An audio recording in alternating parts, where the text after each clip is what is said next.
Good morning. So I don't really know where today's video is going to go. All I know is that I've wanted to film it for quite a while and I felt like I should let you guys a little bit more into Natalie behind Ginger Natalie. So I am 26 years old. I have been single for about 4 years now. That is through my own choice. I've never really found anybody that I'm willing to commit to. I think the next relationship I want to get in is going to be the one.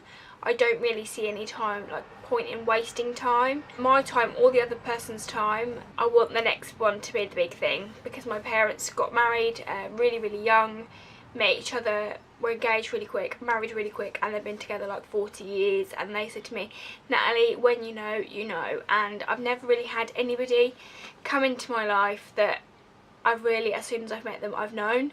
So single. A little bit more background, what can we say? I was 9 when we moved here from Essex, so I have the weirdest accent going, and that's just who I am. But yeah, moved here from 9, so when I moved here, everybody already had their friends, everybody already had their cliques, everybody already had their little groups, and then Natalie came along. Didn't fit in for multiple reasons. I was a lot bigger. I was a size 16 when we moved here. I was ginger. I had a funny accent.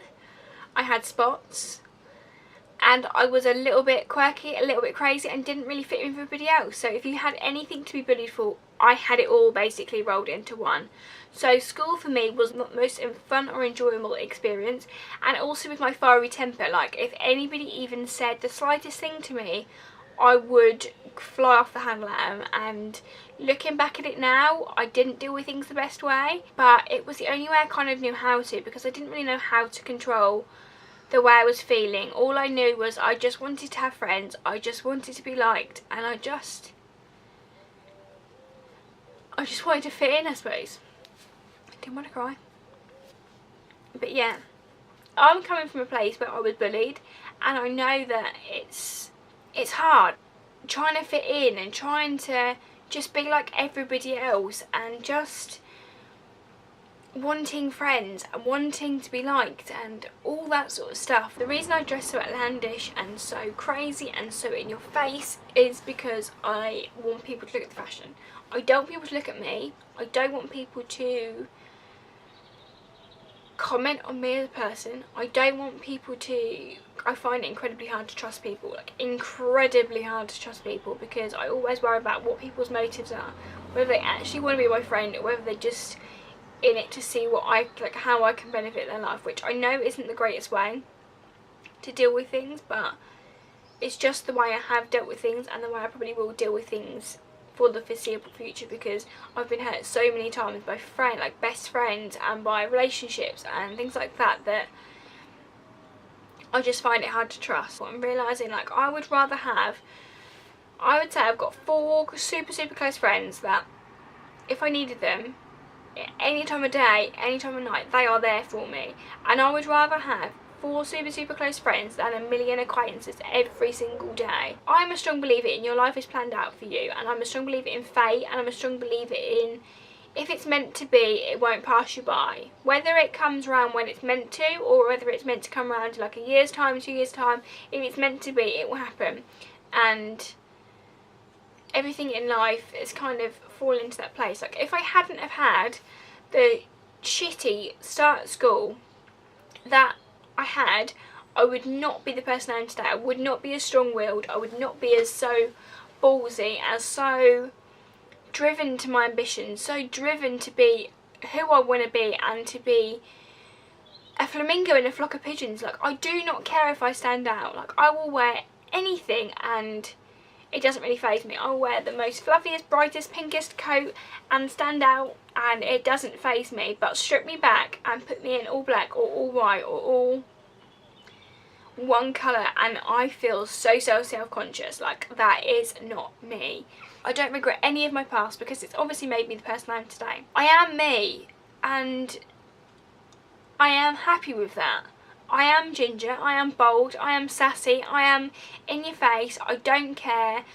If I want to say something, I'm going to say it. Whether the repercussions are that people don't like me, then that's just something I'm gonna have to live with, because as long as I'm happy with me and I'm happy with what I'm doing, then I honestly do not care what anybody else thinks of me, because as long as I'm making my parents proud, as long as I'm happy, and as long as I'm going towards my goals, that is all that matters, because I am me. That is the only person I can be, and the only person I would ever want to be, because I fought so bloody hard to be here where I am right now, and I'm proud of myself. And it's really hard to say that, because I'm not good at bigging myself up. I'm not good at all that sort of stuff. The way I dress is a way of covering up that I'm not that confident as a person. Like, Natalie is not a confident person. Natalie is a very, very shy person. Natalie is often sitting in the background. She is watching people, which is sometimes people say I'm a resting bitch face, but it's not. It's just that I'm watching people. I'm learning how everybody interacts with each other, and then I go into a situation. It comes from a place of just wanting to be liked, but now I realise I don't need to be liked. Like, as long as I like me, that is all that matters. I am a pescatarian, intolerant to dairy and intolerant to nuts, which is, it's annoying, but it's just one of those things, and it is partly self-inflicted, which is kind of what I want to talk to you guys about today, because I think the power of social media, everybody seems to think everybody lives a picture perfect life, everybody is kind of living the lives they portray, when in reality it's really not like that. Everybody has their own demons, everybody has their own issues, and at the end of the day it's just one image that we're posting out daily. And sometimes, yeah, like, life is amazing, and I'm not saying for a minute that my life is not amazing, because I am so blessed to have the life I have, and it's all down to hard work, dedication, and that is something my parents have instilled in me, which I am so thankful for. Like, if you don't work your ass off, you're never going to get where you want to be in life, and I do really appreciate that. And yeah, I do have an amazing life, but there are sides of my life that I've kept secret from YouTube, secret from my Instagram for quite a while, and I feel like I'm ready to kind of talk about those.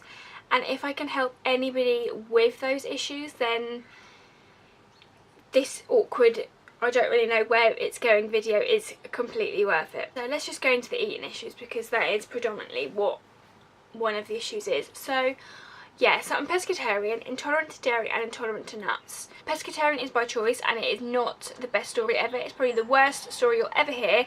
I used to eat Billy Bear ham every day for school, and I mean every single day in my sandwiches, because that's just what I did.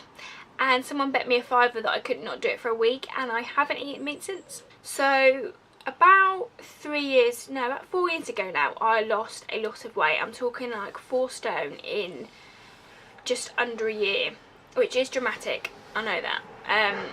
And it was all because I wasn't in a happy place, I wasn't in a good place, and I felt like if I lost the weight, then I would be happier. And yes, I was happier, yes I am happier, but that isn't directly through the weight loss. It's through a series of other situations in my life that happened. So embracing who I am, actually loving who I am, and kind of accepting who I am, those things have come with, obviously those things make me happy, but they're not the reason why I lost the weight, and the weight wasn't the thing that made me happy. That was going about in a completely undirect route, because now you guys know that this isn't a filmed or staged video, or I have any notes or anything. I'm just going off what is in my brain. Yeah, the weight loss didn't make me happy, but obviously certain things since then have made me happy, was what I'm trying to say. So yeah, I lost a dramatic lot of weight. That's what I just said. And that was through exercise, which you guys know I love cycling, I love exercise, I love the feeling of those endorphins when you've exercised. It is an amazing feeling. I also love the control of it. I love being in control. I love knowing what I'm doing. I like routine. I like just knowing what I'm doing, and I like to be in control of it. So I know that if I've gone for a bike ride, I'm in control, that I'm going to live a healthier lifestyle. I'm going to have burnt some calories, and it's all that kind of mentality. So yeah, so I was exercising a lot. I was eating very, very little. I was eating the same things every single day because I knew those things were, like, the calories in those things, and I knew that if I ate those things religiously and I continued to do it, because I had lost weight, I would continue to lose weight. And that is probably one of the reasons why I am intolerant to dairy now, because at one point in my life I was eating cereal bars for breakfast, cereal bar for lunch, and they were 83 calories each, so this is the mentality of it. And then I would have a normal dinner, but in the morning, first thing, I would go out and smash a 20-mile bike ride, which was burning about 600 calories. So I was constantly in a deficit because I was bike riding, having breakfast, having lunch, having dinner, going for a bike ride. So I was always in a huge amount of deficit, which is why I lost the weight.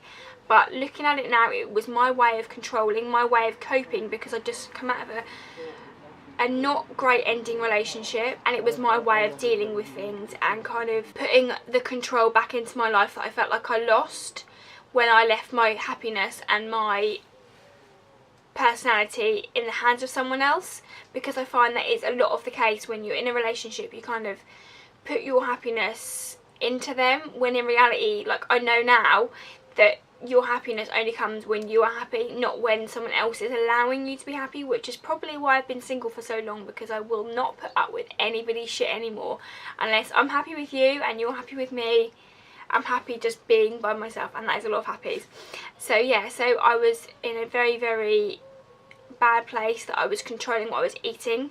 I was not going out. I was literally taking outfit photos. This is about 3 years ago. I'm completely a million times better now. But I was actually going out, taking outfit photos, coming back in and exercising to the point where I was exhausted. I was going to bed hungry. It wasn't a good place, and it took me, I want to say, around till the mid of last year, so last July, for me to realise that I had a serious issue, and that I went to go and get some help. Went to see some counsellors, and I am in a million times better place. They make you realise that you're not alone. You're not the only person that does these bizarre things. You're not the only person that wants to be like insta perfect, insta worthy, want to always look great from every angle in a photo. And I'm not saying that blogging made it worse, but I don't know if blogging to me was like a double-edged sword. So I love vlogging. It was what I was passionate about. It was what I really, really loved. But then also the other side of blogging is that you're having photos taken constantly. You are always got to look a certain way. You've always got to look on point. You've always got to look that little bit, you've always got to look perfect, basically. And when you are struggling with both of those sides of your life, it's hard to get that balance. But like I said, I went to some counsellors. I've got loads and loads of help, which I am so, so thankful for. And it was kind of a way of retraining my brain. Realised that these irrational thoughts are irrational, and that when I say them out loud, I do. Even saying it now to a camera, I feel like I was slightly mad. That's not normal to eat the same things every single day for breakfast and lunch for 3 years. It's not normal to go to bed hungry. Like, you should not be like that. You should not be restricting yourself. You should not be at the age of 22, 23 scared to go out and worried that you're going to eat something, or worried that you're going to put calories in your body that you don't want to eat. Like, you should not be living your life like that. And it was only when I spoke to someone else that I realised it wasn't normal, and that I had to go get some help. Instagram isn't all what it's cracked up to be.